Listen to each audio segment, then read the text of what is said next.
likolo nango oya na télévision au saba théâtre na pesi bisou na basapato patron nanga na pesi bisou na basani ya madame ya patron nanga. Une question de curiosité. Na uti poto na ye patron nanga bosana ki chaussette moko boye ya ona yo zelango na Kinshasa pona memele na France. Souka nango telemi au bini au gangi, c'est ça un fou du roi. Un fou du roi. Une question. Il faut vraiment faire la différence et na ki fou du roi wana so bolobi binon de bobanda qui j'accepte parce que moi je suis pas dedans. Moi je suis dans l'administration du groupe. J'ai vu mon frère Sankara passer dans diverses chaînes de télé pour dire c'est moi le géniteur. On vous acquise d'ailleurs, vous êtes à la base. Et puis Roger, on ne les considère pas parce que français, dans la télévision, guerre, il y a français à la raté. Je suis désolé. Et tant que communicateur, il est en train de dénigrer l'image du président Ranson. C'est un grand. Ranson n'a pas seulement fanatique, il y a communauté na bisoté. Même la communauté na bisoté, na babana na bisoté, wesh wesh, tozo beta partout dans le monde. Muso lo balingala te, muso ayoka kakutu lingala te. Président Ranson na ba fanatique na ba Côte d'Ivoire, na ba Cameroun, etc. Oyo ba lo balingala te ba yoka te ba fan na e. Yo siko tu te dis communicateur, il y a un grand artiste comme Ouera, au lobby français à la place te. Et l'Ingalande, et ça quitte sa image à président Ranson. C'est vraiment décevant. On est inga. Français, on a mekaka mouké, kobunda, mais français, les lois sous la place de la monde. C'est l'anglais ou rien. Et comme première langue mondiale, nous avons un souci de l'eau. Nous avons papa chéri, les États-Unis, tous les Grande-Bretagne, tous les français, les karaté. Il faut apprendre l'anglais. Donc il faut maîtriser la langue. Moi je crois que les arguments sont valables et tenir debout. Et en plus, ça lobby bangonde, babanda musalango, j'accepte. Il a même accepté ma porte-parole à Tangyo Aye, mais à Tangakiote, on se pose des questions. Ah donc, moi je m'en fous, c'est pas important pour moi. Bangon banda yango bangonde bazaba les prix bangonde bazana mituka bangonde bazana bandaku ba voyageaka ngala pesi bangon. Moi je suis le dernier de porte-parole et d'ailleurs je le fais pas bien jusque là eza na talaka bangon na ba télé basala musala tellement bien qu'il a envie aka ba vie na bango et ce qu'ils font. Voilà pourquoi on mekapé ko sala neti bango. Je suis encore bébé. Là, je viens de commencer ce travail les 10 janvier. Non, faut pas dire ça. Il y a 2025, pas que ça en moins de temps. Pas que ça en moins de temps et puis voilà. Mais moi, je crois qu'il y a une confusion dans ma cambouya, il y a ma porte-parole. C'est pas tout le monde qui passe à la télé à la porte-parole. Il y a une confusion dans la tête des gens. Roger Ngandou l'International, une question de curiosité. Votre frère Sankara Dekouta, c'est un fou du roi, c'est un porte-parole ou bien c'est un communicateur, d'après vous? Tu sais, dans la vie, à un certain âge, le meilleur cadeau qu'on peut s'offrir, c'est la paix. Ngaba discours nanga ils toujours mal interprété après. Or, dans la salle d'émission, je parle avec mon cœur. Très bien. Et puis un homme, c'est la parole. Mon bas le gros à la tête lobby les lots phrases moko lobby se contredit et surtout avec les médias il faut faire très attention parce que l'émission est gros on a 20 ans après si on a se contredire tout deviendra compliqué. On a peu la définition mutu na bitu place aza auto les kaka na ba médias tu vas représenter ba groupe à se positionner par rapport à la définition. Aujourd'hui moi ça m'étonne que balobi bango eza bango. Moi je passais à la télé dans l'émission Manda Chibwa. À l'époque, ils avaient OZRT. Il y avait que 2 chaînes de télévision. Oui, puis dimanche boué, Manda Chibwa sur Vandawana. Au Lobanine en français. En français. Qu'est-ce que tu vas dire? Au lobby, tatono, pesanga communiquer dans l'élection. Et moi le premier jour que je suis venu à l'OZRT, Manda Chibwa Yukanga. Bas dans les cannes plateau. Mon boulet bimana mboka, désordre. Donc laisse tomber. Laisse tomber. À cette époque-là, c'était à quelle année déjà? Je me rappelle plus, ça fait des années. Zora, ma période, on a une émission, Manda Tchebois. Et puis, l'émission, il y a la 3, dans OZRT. Ok. Émission mardi, il y a Kouloutou, le décédé, bois comme un peu la politique. Son nom va venir. Jeudi, il y a la Téléclub. Okay. Mardi, il y a la Barza. Jeudi, il y a la Téléclub avec Maman Annie. Là, on saluait Place Aza. Et puis dimanche, l'RTNC. Et moi, quand j'ai commencé, jour à l'Ibosso, il y a une demande dans la. Et il y a na Benseke. Dans la résidence, il y a le maréchal Moukoulou à l'époque. En diagonale, il y a Nyota. Okay. Et quand je suis arrivé, tombe annoncé dans la Kota na Lopango, na Kota le président Oueranson, na Kota le maréchal Moukoulou, na Kota le général Nkoueki Didier Massela, na Kota le président Blaise Boula, si j'ai bonne mémoire. Okay. Na Koucha ba ide nanga, ba ebisanga teke au rejoindre mutu moko boyazala déjà. Non. Maloba presa loba ah bana bandal toujours kababilamba toujours dédicacé bango toujours pesa bambongo baida boy bango nde fallait baya nango tala le monsieur routi loin na salon kuna na rigini tala baida za nango papa chéri ayisanga bi moi je vais te soutenir. Okay. À l'époque président Oueranson avec na voiture moko Mitsubishi Lancer il y a bleu ciel boy. Okay. Je me rappelle même la couleur. Ba pesango ba député à l'époque. Général Kouek Didier Massela na Toyota Tercel, papa Chérara na Féroz na 190. Je traînais avec le président Oueranson. J'allais chez lui. Okay. Idem avec le général Kouek Didier Massela. Pareil avec papa Chéri. Na mon côté aïe na banda na bango pour dire ba présenter nga yé alekaka déjà na média na monate na ba concert que na yokate na ba télévision ta on a ba à l'époque na monate. Je sais pas na moment nini bango babandaka affaire wana kinga na rejoindre bango. Je me rappelle j'ai fait une émission à l'époque avec Zachary Bababasso. Il y a vers okay. Et pendant aussi là-bas minuit. Minuit ouais. Ba sérieux banda kuto eza côté RTNC on est à la raté. Et à la raté. Tout ça l'émission il fallait faire un débat contradictoire entre maison mère na BCBG. Okay. Du côté à président Oueranson Batinda Monsieur Moro, il s'appelait le PDG MVB, que je salue, je ne sais pas s'il est au pays ou pas. Azana ba kenkeleri na e yende mbatinda na télé. Après monsieur Zakara Benga binanga obige PDG MVB za boulot na été il fallait tekanika na ba kenkeleri na niveau KO Betier mais n'a proposé Ouera na mona garçon moko traîner na ba bandal wala na ba bar allo ba danger bo akumisa kabatu. Garçon Je connais pas, moi je connaissais pas à l'époque. Abino proposé Bayana y pas bandaro le na télé.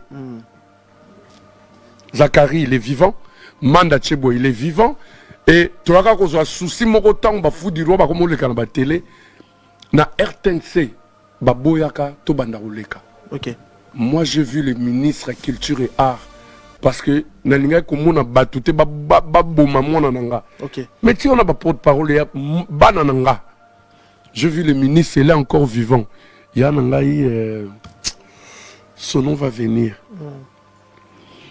Ministre de la Culture et Art à l'époque. Comment l'ambassadeur, il y a beaucoup qu'on a besoin dans Congo Brazzaville. Aïe aïe aïe. Comment le. Aïe aïe aïe. Mon grand frère. Son nom va venir. Mouzungu, en fait. Christophe Mouzungu. Il voilà. est vivant. Ouais. Je suis allé le voir, Ngabi. On est en train de tuer notre métier parce que le patron a biso basali Maïcha Park. Ba yokani et bazo accusé ba porte-parole ba flamaka situation. Or par définition un porte-parole c'est un discours indirect comme je le disais. Donc tout ce qu'on vient là, ndenga na vandi boy. Ba mona papa ngando abotangate, ils se disent moi tamuta jibé. C'est nos leaders que nous venons représenter ici. Nous sommes en train de faire bonté. Très bien. Le ministre à l'époque à culture à Christophe Mouzunga sala note à Tindana RTNC. N'est-il le monara? Ma communicateur, ma groupe, on a tout les carabas, na émission. C'est grâce à moi. Mais bon, basta, ça ne sert pas. Moi, j'ai dit, vous faites bien votre travail. Moi, je me débrouille. Je suis cadet à profession Oyo. Donc, moi, je crois que Bozwa Nabino, Bosala Nabino Makamutu, moi, je suis le dernier. Je fais un effort pour bien le faire. Et puis, Babilo, moi, je ne suis pas dedans. Okay. Moi, je suis pas dedans, donc je vous jette des fleurs, mais faites-le bien. On change pas l'histoire. On change pas l'histoire. Okay. C'est ça un porte-parole. Et c'est qui est un fou du roi. Voilà. Un fou du roi va, tout ce que ton patron dit oui, yo follow ba oui. Sora bi non, yo follow ba non. Donc confusion ça. Qui est un attaché de presse, qui est un porte-parole et qui est un fou du roi. Na ba onyo somba les gars na ba TV. Mais ba onyo somba ba porte-parole peut-être ba yé baraté ko différencier. Moi je leur dirais okay. Un attaché de presse. C'est comme Léon Sassala da RTNC2. Il y a Papa Chéri Bin Adam qui a une tournée par exemple aux États-Unis. Okay. Et on a besoin d'un service nayo. Comme tu travailles ici, on est censé, on est obligé. Il y a une direction commerciale Nabino. Bon, vas-y, c'est quoi les conditions? Tout ça la tournée moko, mais Léon a couvrir tournée. Ok. Pour remplir ma condition. Tu joues ok au sali musala nabiso. Ozongi na chaîne nayo, au sali rapport na chaîne nayo, okay. Et puis na public il y a Papa Chéri. Donc on te détache momentanément. Ok. Et ça t'es au adhéré groupe nabiso to loin na RTNC2. On te détache momentanément au couvrir événement, ozongi au sali rapport. C'est celui-là qu'on appelle un attaché de presse. J'avais suivi l'internet Sankara Dekouta, Wewa, dès qu'on a vu à Maison Mère. Qu'est-ce qui se passe réellement entre la famille BCBG et la famille Maison Mère? Il n'y a rien. Tout ça absolument bien. Problème il y en a autant. Tout ça absolument bien. En passant, je félicite le roi de la forêt, Igo, qui est parmi les grands baobas et musique Yambo Kanabiso. Par rapport à entrée spectaculaire dans un concert en Belgique. Donc, coup de chapeau, c'est la musique congolaise en avant. Nous, on n'a pas de problème. Tous on a problème. Et moi, je crois que taille à polémique, on a les sauté. Les gens ne sont pas de cons. Des années, Bokaboula, ba famille, partout à travers le monde. Naba misala, naba mabala, naba école, dans la rue, laisse tomber. La communauté congolaise est divisée en deux par rapport à la polémique où est entre Papa Cherbin, Adam Motopamba, na frère et le président Ranson. Okay. Mais on les a vus ensemble le 30 juin pour dire c'est fini. Bissotozab exemplaire. Batunio Soubazaki n'a pas petit souci tout et tout, ça sert à rien. Bon, moi, quand on allait ensemble, on le voit tout le temps dans la fête, dans l'anniversaire, dans le mariage, bazo se serrer ba coude na batangwa pasi ba matanga etc. Mais aujourd'hui vous voulez ramener la polémique bato baza bazo baté et puis moi je crois que c'est pas le moment. Tant on a pendé l'équipe, tant oeza salara musala, le Congo regorge des millions d'habitants. C'est comme les églises. Donc il y a catholiques, il y a protestants, il y a les témoins de Jéhovah, etc. Chaque dimanche, quelque part par rapport à la conviction. C'est pareil aussi avec la musique. Donc, Bamsou Balinga Labango, Papa Chéri, Bamsou Balinga Labango, président Werason, Bamsou Balinga Labango, le président Bunafile, Bamsou Balinga Labango, Inos Bi, etc. Gogan, héritier Watanabe, Bamsou Bazapona. La meilleure voix masculine, Ferrego. Donc, tout ça, Moussala, si tu fais bien ton travail, il y aura un public derrière toi. Ok. Du Durcap, de l'artiste JB Mpiana, Roger Ngandou, l'international. Babi Peli comme disque d'or, bozo martelé nangote, bozo lo bangote. Papa Chéri a outé qu'on disque d'or certifié, les selon on peut bozo lo bangote. Papa Chéri a toujours dit, meilleur hit parade pour naïe zaba fanatique naïe. Ok. C'est ses fans qui viennent au concert, balandakaye partout, basombaka produit naïe, c'est l'essentiel. Ok. Et d'ailleurs, dans le cas de la chaîne est belée pour dire les histoires des trophées, mérites, disques, etc. Nous, on ne fait pas comme les autres. Okay. Parce que la structure, on a pas prix, on a ben voilà, t'es nominé, nanana, par rapport à l'administration, il faut enveloppe mon il y a autant, pour naboué. Papa chéri, il se voit pas dedans. Ok. Ose le on a conscience, il m'a reproché que vous sommes non. À quoi ça sert? Biso saraba démarche wanate. On dit pas que batu nyoso bazwa ba priwana parce que le discours n'engage on a ba artiste moko Roger parlait du mal de tel artiste. Non. Je dis pas que tout le monde au bazwa ba priwana ba sombaka. Mais à 80%, l'organisation nyoso na ba structure wana tout et comment moyennant. Alors nous on se dit ça sert à quoi? Parce que conscience, ma français baloba, la science, sa conscience, c'est qu'il a oui, là. On va ni boé bagili baya on a payé ça qui m'bon pour nazon. Biso calcula, on a été calcula bafan na biso. On le dit souvent. On était aussi surpris. Il y a un monde sûr dans le réseau courrier batinde là biso qui papa chéri a eu disque d'or et qu'on étonné batuté à moins que aux a un mauvais cœur ou bien aux a la jaloux qui n'a pas dansé Zebuka. Namboko to ando ben sali au drapeau dans des boîtes de nuit, les terrasses, les voitures, les fêtes, partout. C'était Zebuka ou rien. Et Zebuka était comme un système, il y a carte au swapé au Sombiango. C'est tout à fait normal vu la vente. Structure wana ba monique to atteindre le nombre il y a vente au Bango. Voilà, pour eux ils sont convaincus. Bah, décerner disque d'or, on n'a papa chéri, il n'est pas le seul. Allez, un bon matin, tu viens au bandika pour contredire disque d'or yabat. Pendant que biso tu calcules ma cam na binote. Et t'as libino nanini. Et zo soit pourquoi? Pourquoi ça dérange? C'est là où on a qui a non. Bino pe bozo ya bino. Et ça pour imiter, biso to ya biso. On serait content de ça. On est content. Mais bino pe bozo ya bino. Bozo ya bino. Papa chéri, on va applaudir. On ne viendra pas pour la critiquer négativement. Et merci beaucoup. Ça n'a rien à voir. Donc il faut arrêter. À un certain moment donné, il faut tout arrêter. Tout ça, Moussala.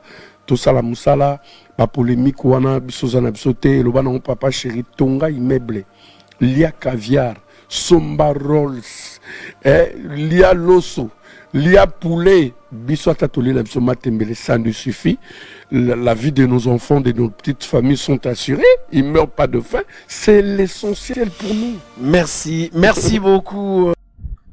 Mbote Nabino, ici quand vous allez kolanda biso na kati ya émission oyo Ezolobama concept Nabino oyo la kabino ba actualité en temps réel Ezolobama eza concept oyo to développer na kati ya messe oyo to salaka pour na ko pesa pe ko informer population concernant actualité ndenge ezotambola na ba fait divers nango na ba faire courante nango donc na domaine nyonso na culture na sport partout donc na ba domaine un peu différent partout de mesana ko informer bino na kati ya émission oyo Ezolobama.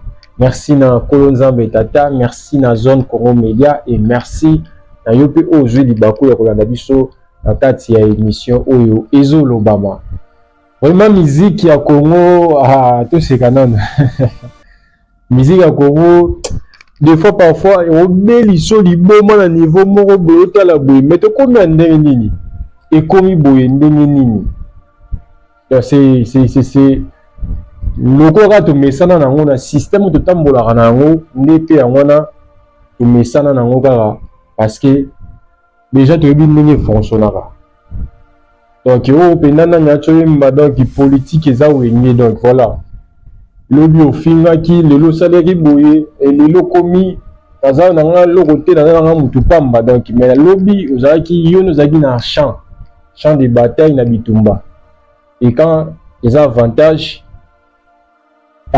na yo wana tu mets toujours ta gueule mais si les so avantage na yo te oza so ocha so mon côté donc voilà Bocho Landa on ne sait pas si on peut l'appeler quoi attaché de presse porte-parole il y a Wenge BCBJ ya papa chéri Binadama parce qu'il y a déjà vu balongola na quand il y a ba fou du roi dans quand il y a ba fou du roi Roger Ngandou azalité vena biso lemba na kati wana abi azate donc bato bazawana si on va tout à l'interview Oyo, il s'attaque na Sankara de Kouta, il s'attaque également na Moussaka. Donc voilà un peu, on a selon ma déclaration donc quand il dit déjà que le coup la bango bazowe la yango bazowa yango donc cela veut dire qu'il s'attaque directement dans des rivaux naé aux alliés, entre autres Sankara de Kouta na Moussaka aux Azali les États-Unis de pour saluer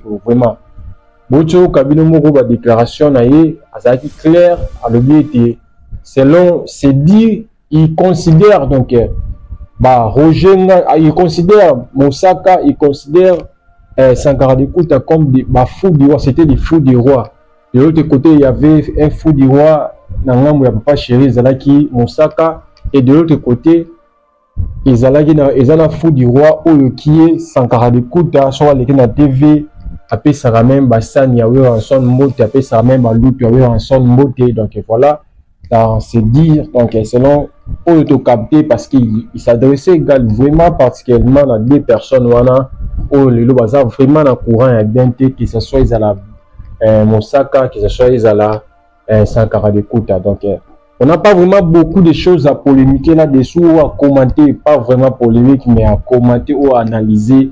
On va dire il y a Roger Ngandou qui est l'attaché de presse, qui est porte-parole, qui est dans l'administration, comme il a déclaré à son administration. Donc on ne sait pas si Sankara de Kouta Azan administration maison mère to azadité parce que nous voyons Sankara de Kouta partout na oui rançon ici gagnons sur rançon na okende ici gagnons sur rançon ne pas pour signer des contrats. Sankara de Kouta est bel et bien présent dans notre voyage. Il y a oui rançon nous voyons que Sankara de Kouta azat présent au Jengandou comme particularité n'a toujours il met toujours accent en français donc porte-parole ou assistant en français bien donc on est à Barsanaï, mais aujourd'hui, quand même, il fait déjà un peu semblant à Rolobayango. Donc, qu'on s'est tâtonné, donc, du genre que moi, je ne fais pas vraiment, même François, on a eu qu'on l'a quand même, il a quand même critiqué Sankara de Kouta, Oyowapi, à la contredire, il y a français, donc, on peut le dire, Sankara de Kouta aussi, de son côté, il s'est défendu, parce que Sankara de Kouta, même à Rolobayango, versement, qui en ce qui concerne porte-parole, toute communication et orchestre, et baron qui na branche, il y a l'ingala, donc qui branche la branche à l'ingala. Tant que maison mère, comme il y a un moment où il faut le côté quota, banani bayaki, donc comment on l'appelle ici, dans la bourse, comme on a échappé, on est bayaka, dans le domaine il y a français, donc voilà un peu. Et s'il faut vraiment banaliser Makambo, donc il ne faut pas vraiment seulement pour tout le monde français à level Morobe. Là, je m'adresse peut-être à tout le monde, donc soit ils ont il y a Roger Ngandou, ils ont donc ils ont la langue je servi biso un peu tous à l'international, mais on ne peut jamais banaliser nos langues parce que dans le mot en Afrique, il y a nous voyons bien les gens, les autres même africains, belé au moment apparemment Linga les gens ont honte de Moussous. Donc, si vous constatez même dans les réseaux sociaux, dans TikTok, nous voyons que les gens font les efforts, afin qu'il y ait au moins Linga là. Donc, parce que Linga est un peu valorisé par rapport à la musicien d'Abisso, par rapport à la critique d'Abisso et par rapport à l'influenceur d'Abisso sur les réseaux sociaux et par rapport aussi à la communauté congolaise dans l'ensemble de Oyo. Ouais, puis ils sont toujours présents, ils sont toujours fiers. Qu'on s'exprimer bien la lingala par rapport à français. Et je ne pense pas que même Roger Ngandou, quand tu t'exprimes en français, vous êtes à l'aise par rapport à nous en lingala. Donc, chacun libre dans la langue, vous allez des mêmes patrons, papa chéri, il se sent mieux parce que ce gibazolo français, il y a quand même pas mal de difficultés.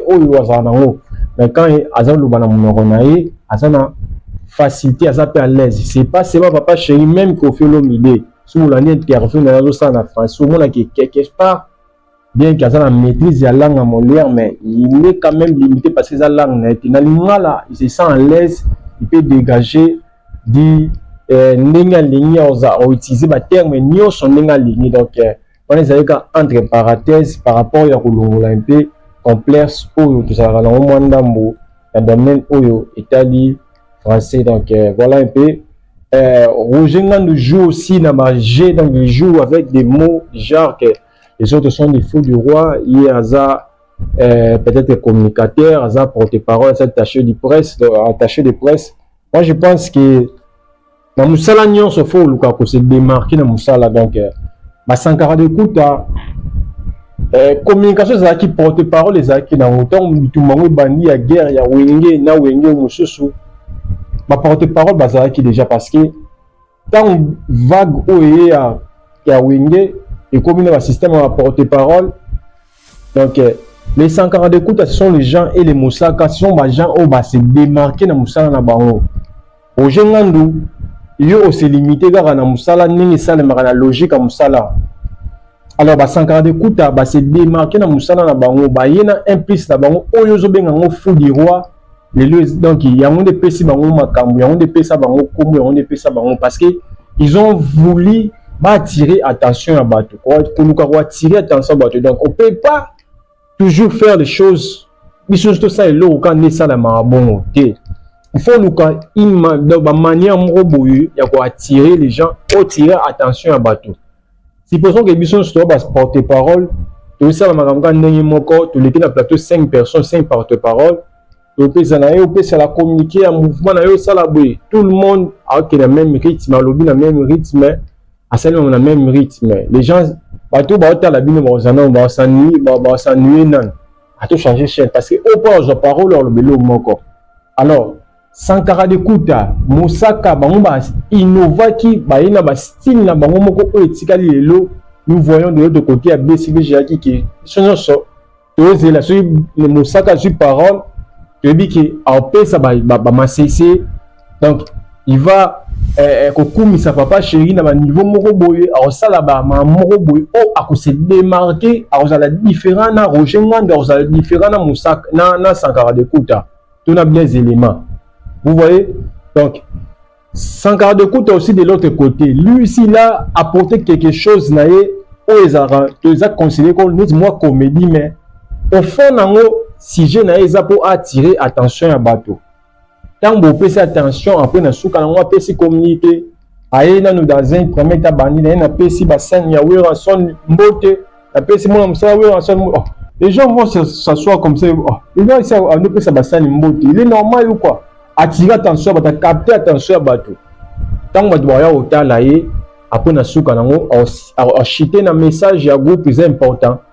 Aya sali se aventure à ce qu'ici voilà un peu batikala basali pe komo na ndenge na bango oyo mo abetela tolo école de Sankara donc ayina eloko na yemo tikali yo o ça musala na normal Roger Ngandou tu es dans la logique des choses. Voilà maintenant on peut pas vraiment te considérer comme quelque chose à mais aux gens elo moto mima na musala porte-parole s'il faut le dire. Donc on elo moto au mima na musala ya porte-parole. Je suis venu aux anciens, aux doyens, dans la porte-parole. Donc, c'est juste là. On ne peut pas t'appeler les jeunes parce que tu n'as rien à porter dans la porte-parole. On peut appeler les jeunes Moussaka, on peut appeler les jeunes Sankara de Kouta, on peut même appeler les jeunes Blaise Elema parce qu'ils sont démarqués Moussala na bango par rapport au logo de là. Yo ozaki na français ça m'a bêté mais tu t'es pas vraiment démarqué dans Moussala na o salaka. Deux exemples, les mots très simples. Le loco, par exemple. Tout le monde a politique et ça wenge. Bon, exemple vraiment concret en haut, ma politique et ça wenge. Vous voyez, ils ont cité que deux porte-paroles. Oh bah c'est démarquant dans Moussala na bango. Ils ont cité Sankara de Kouta. Ils ont cité Moussaka. Parce que bah c'est démarquant qui na Moussala na bango. Au sel Moussala na la logique. O etikali ka ko tikali mutumoko statique donc oyeka okuti musande sale maga peu importe par exemple ozo pesa ba manda cheboa donc o sala musala logique mais bango ba na musala na bango ba sali yango et ba apporter quelque chose au lelo et pesa bango makambo et partout lelo donc na diaspora ba tokotanga ka ba star donc o bana o ba botemi na poto ba Chili de ba Chakola. Les gens là, tous ces gens là, tous ces mondes là, Baebi, Sankara de Kouta très bien, Baebi, Moussaka bien. Mais contrairement Roger Ngandu ba bioté. Voilà, parce que ils se sont démarqués.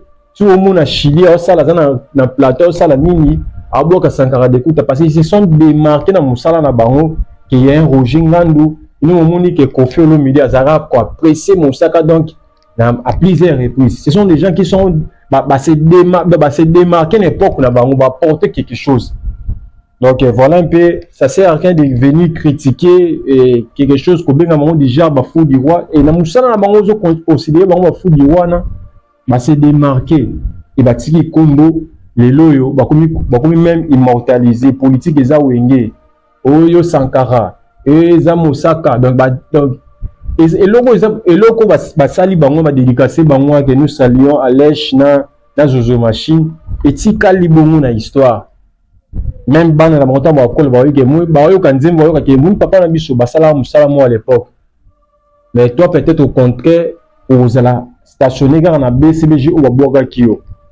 Voilà un peu où on s'est démarqué. Donc, Sankara d'écoute aussi de leur côté, quand tu vois que peut-être que toi tu te considères que tu es peut-être basé sur la game, mais pourquoi toujours vouloir que polémiquer là-dessus, que tirer, que donc ça n'a pas vraiment de sens. Quoi. Donc, si tu te vois déjà, vous avez déjà un level, donc il faut percer et voir de haut.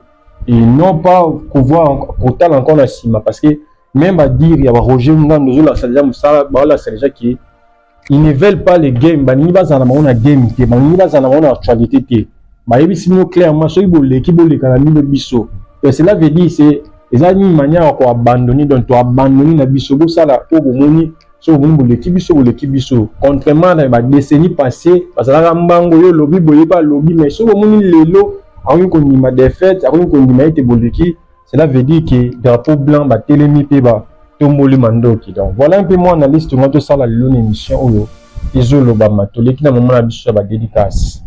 Honorable François Mboko Kassa, Carlos Ayelo, Nono Loakaye. Merci Bozalaki Bolanda Ibiso, Patricia Eduarda, Jingue Bobé, Tandu Sebastiao. Irène Mamboni, Bato, Balanda qui n'a biso une émission au passé. Donc, merci Nabino pour notre soutien. Nabino, et vous apportera biso. Te prochainement une émission Isol Obama. Let's go.